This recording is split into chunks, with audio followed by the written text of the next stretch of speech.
Shalom, selamat pagi Bapak Ibu Saudara-saudari kekasih dalam Tuhan. Kembali lagi bersama program GPDI Villa Melati Mas Menyapa. Sebelum kita melakukan aktivitas di sepanjang hari ini, mari sama-sama kita merenungkan kebenaran firman Tuhan. Firman Tuhan yang saya ambil dalam kitab Amsal pasal yang ke-20 ayat yang ke-6. Demikian bunyi firman Tuhan.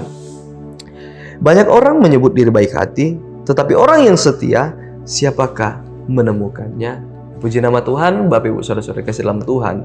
Dalam kitab Amsal ini ditulis oleh Raja Salomo.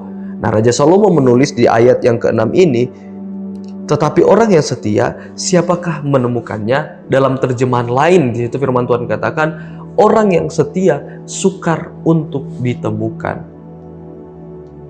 Yang artinya bahwa untuk menemukan orang yang setia adalah hal yang sangat sulit. Nah, Bapak Ibu Saudara kasih dalam Tuhan, apa yang membuat Salomo menulis bahwa untuk menemukan orang yang setia adalah hal yang sangat sulit? Padahal kita tahu bersama, dia adalah raja yang paling berhikmat. Tetapi, Raja Salomo menulis bahwa orang yang setia sulit untuk ditemukan. Apa yang membuat Raja Salomo menulis bahwa orang yang setia sulit untuk ditemukan? Nah, Bapak Ibu Saudara-saudara kasih dalam Tuhan, dalam kehidupan kekristenan, kata setia ini adalah hal yang sangat sulit untuk dilakukan. Kenapa? Karena kita harus berpegang teguh kepada firman Tuhan, walaupun kita harus mengalami tekanan, walaupun kita harus mengalami masalah, walaupun kita mengalami hal-hal yang tidak baik, kita harus tetap berpegang teguh pada firman Tuhan. Kita harus tetap setia melakukan kebenaran firman Tuhan. Ini adalah suatu hal yang sangat sulit untuk tetap taat melakukan kebenaran firman Tuhan. Makanya Salomo tulis, Salomo katakan dalam Amsal pasal yang ke-20 ayat yang ke-6, di situ Salomo katakan, tetapi orang yang setia, siapakah yang menemukannya? Karena untuk tetap setia kepada firman Tuhan adalah hal yang sangat sulit. Untuk tetap setia melakukan kebenaran firman Tuhan adalah hal yang sangat sulit. Untuk tetap setia percaya kepada Tuhan adalah hal yang sangat sulit.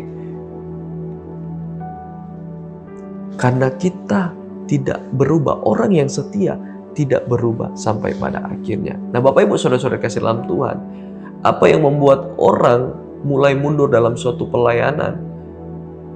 Orang yang setia tidak akan pernah berubah sampai pada akhirnya. Nah, tetapi apa yang membuat orang mulai mundur dalam pelayanan? Ada beberapa banyak orang di luar sana kita bisa melihat kehidupan mereka mulai jauh daripada Tuhan, mulai mundur dalam suatu pelayanan.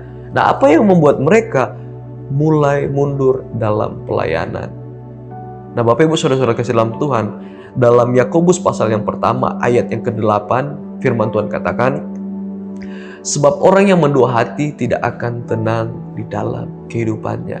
Nah, ternyata orang-orang yang mulai mundur dalam suatu pelayanan, ternyata banyak orang yang mulai mundur dalam suatu pelayanan karena mereka sudah mulai tidak memiliki yang namanya ketenangan.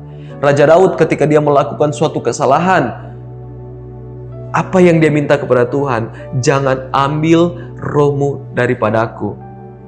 Karena Raja Daud tahu ketika roh Tuhan mulai mundur daripada Daud, dia sudah tidak akan mengalami ketenangan. Saul ketika roh Tuhan undur daripada Saul, Saul tidak mengalami, sudah tidak memiliki ketenangan, sudah tidak memiliki kedamaian di dalam kehidupannya. Nah, dalam kehidupan kita akan begitu ketika kita mulai jauh daripada Tuhan. Apa yang membuat kita tidak setia?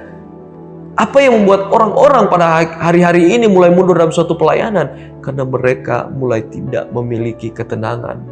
Dalam Mazmur pasal yang ke-62 ayat yang kedua, di situ firman Tuhan katakan, Raja Daud katakan, hanya dekat Allah saja aku tenang daripada nyala keselamatanku.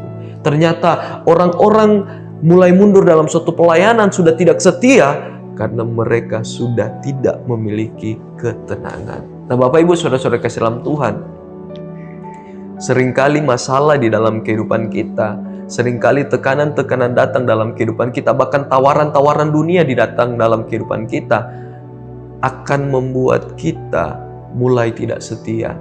Kenapa? Karena kita mulai tidak memiliki ketenangan. Berbeda ketika orang yang memiliki ketenangan, ketika dia mengalami masalah, dia akan tenang menghadapi masalah dan dia akan tetap setia.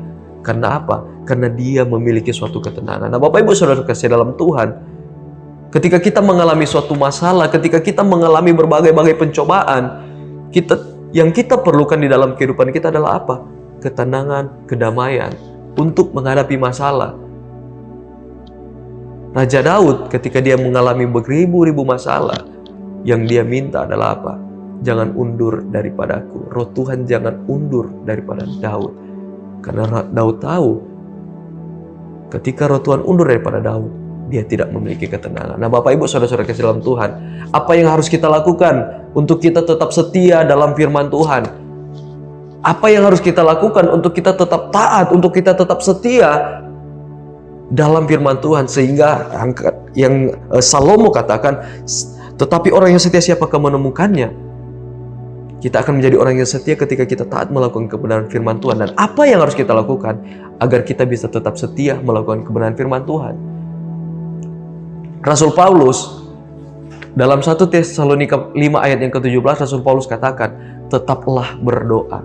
Untuk kita bisa menjadi setia, walaupun kita harus mengalami hal-hal yang tidak baik, kita harus memiliki hubungan yang baik dengan Tuhan.